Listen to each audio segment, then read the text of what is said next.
7/4 ISI headquarter, Aabpara, Islamabad, Pakistan. ये पता है उस बदनाम खुफिया एजेंसी का जो दहशतगर्दी फैलाने वाली संस्था के तौर पर कुख्यात है।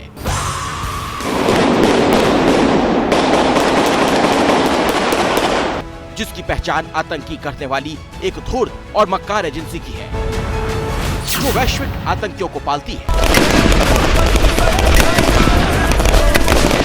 जहां जहरीले जासूस तैयार किए जाते हैं,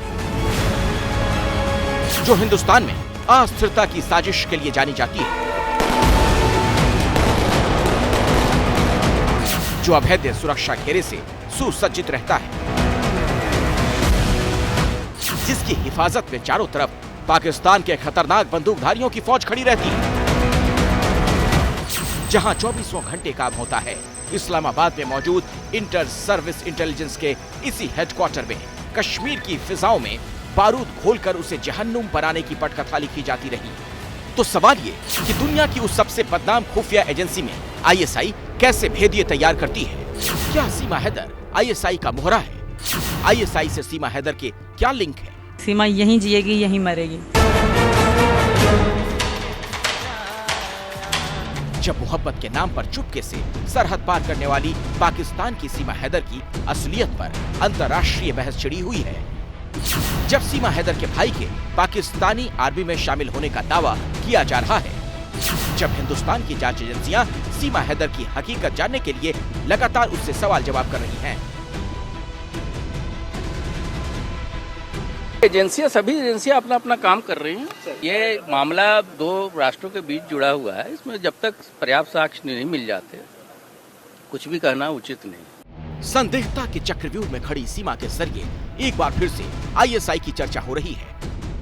पाकिस्तान की इस फरेबी खुफिया एजेंसी की कुंडली की विवेचना करेंगे, लेकिन उससे पहले जान लीजिए जिस सीमा के जरिए ISI फिर चर्चा में है, उसके पाकिस्तान टू हिंदुस्तान रूट पर ABP न्यूज के रिपोर्टर पहुंच चुके हैं। पहुंच गया हूं काठमांडू में उस ठिकाने पर जहां सीमा हैदर और सचिन ठहरे थे। पहले एड्रेस देखिए, न्यू विनायक रोलपा लिखा हुआ है और इसी न्यू विनायक रोलपा में ये यहां पर ये दिखाईगा नया बस पार्क लिखा हुआ है। देखिए न्यू विनायक रोलपा और न्यू बस पार्क काठमांडू आगे लिखा हुआ है। ये मैं बार बार कह रहा हूं, ये वो पहली जगह है जहां पर सीमा हैदर और सचिन साथ रुके हैं। पहली बार 7 दिन तक रुके हैं। इस होटल के भीतर प्रवेश कर रहे हैं और ये बहुत इंपॉर्टेंट इसलिए है कि पहली जो उनकी मुलाकात हुई थी आमने सामने, वो यहीं पर हुई थी। तो हम उस कमरा नंबर 204 में जा रहे हैं और देखिए ये इसलिए जाना जरूरी है क्योंकि एक एक जगह जो है लिंक एस्टैब्लिश करती हैं। यही वो कमरा है, हम ABP न्यूज पे आपको बता रहे हैं। इसी कमरे में सचिन और सीमा यही रुके दोनों। दिल्ली से करीब 1150 किलोमीटर और इस्लामाबाद से 1350 किलोमीटर दूर काठमांडू में ही पहली बार सचिन और सीमा मिले थे। यहीं विनायक होटल के कमरा नंबर 204 में रुके थे। यहीं पर शादी की थी, मगर अता पता सब फर्जी बताया था।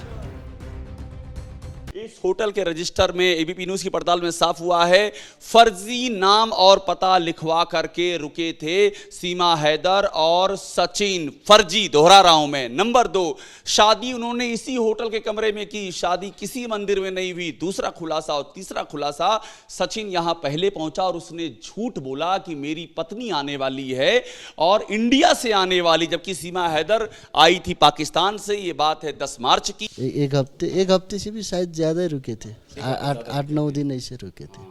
तो आपको जब पता चला तो आपने अपने आप ही ढूंढना शुरू कर दिया कि इसमें ढूंढे नाम है कि नहीं है? इसमें मैं नहीं मिला।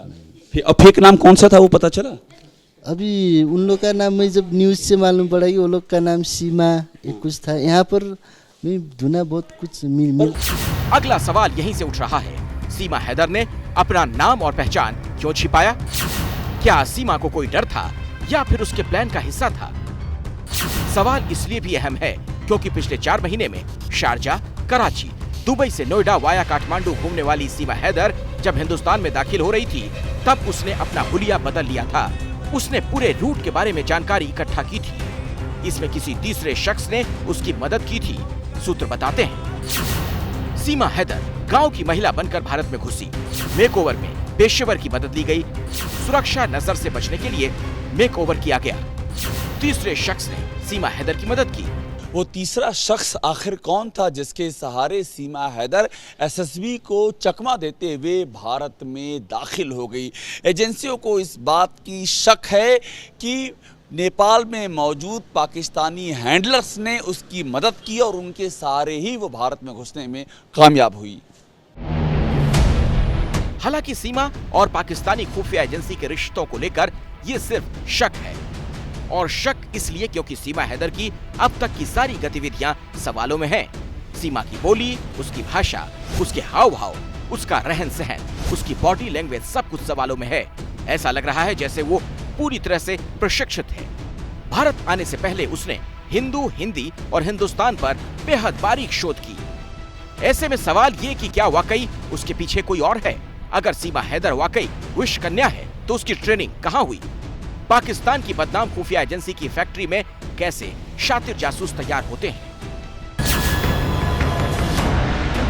ये सब जानने के लिए फिर से आपको आप 12 की उसी इमारत के बारे में विस्तार से जानना होगा जहां से दुनिया भर में दहशतगर्दी की खूनी पटकथा लिखी जाती है, जिसे आईएसआई हेडक्वार्टर कहा जाता है, जिस 3 मंजिला बिल्डिंग के टॉप फ्लोर पर कुख्यात खुफिया एजेंसी का सरदार बैठता है, जहां पर पाकिस्तान के करीब 10,000 छटे हुए शार्प माइंडेड अफसर और कर्मचारी काम करते हैं, जहां शातिर एजेंट्स तैयार किए जाते हैं।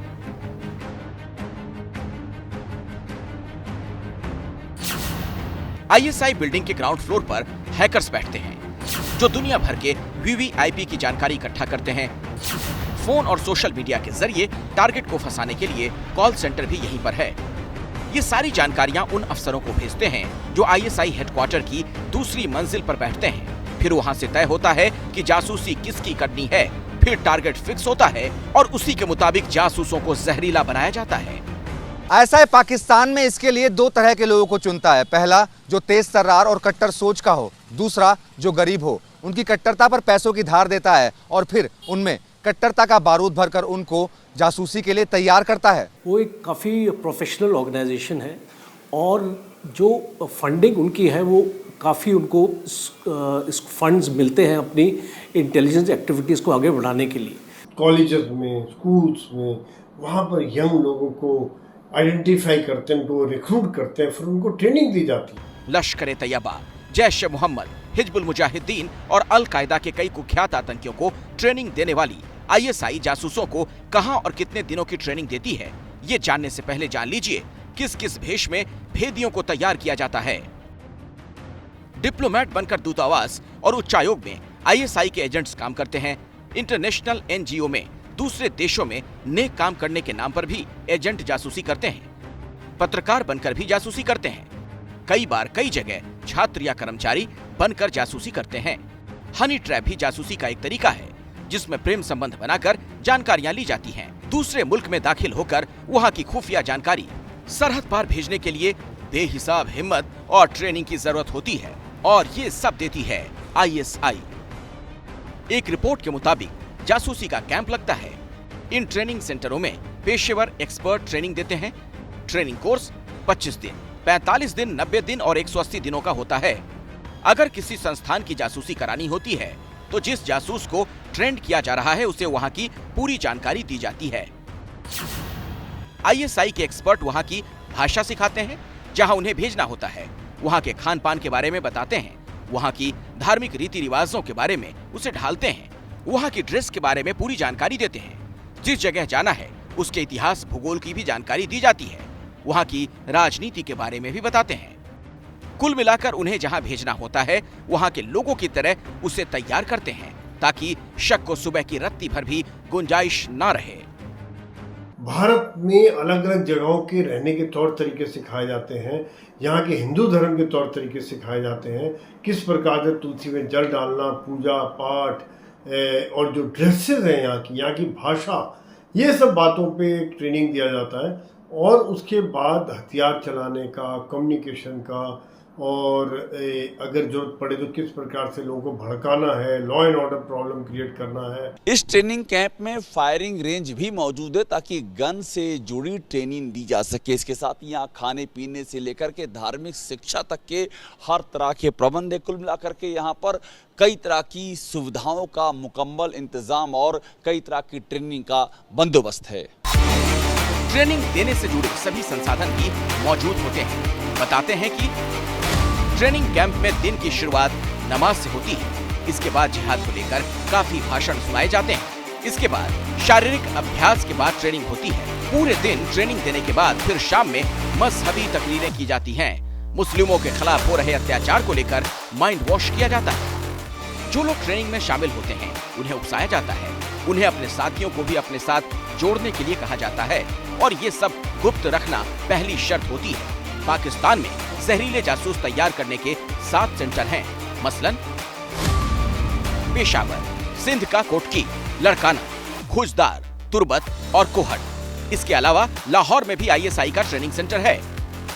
1 से 6 महीने के बीच में इन ट्रेनिंग कैंप के अंदर रखकर ISI के एक्सपर्ट एक आम पाकिस्तानी के दिमाग को बारूद से भर देते हैं और फिर बारूदी दस्ता तैयार हो जाता है।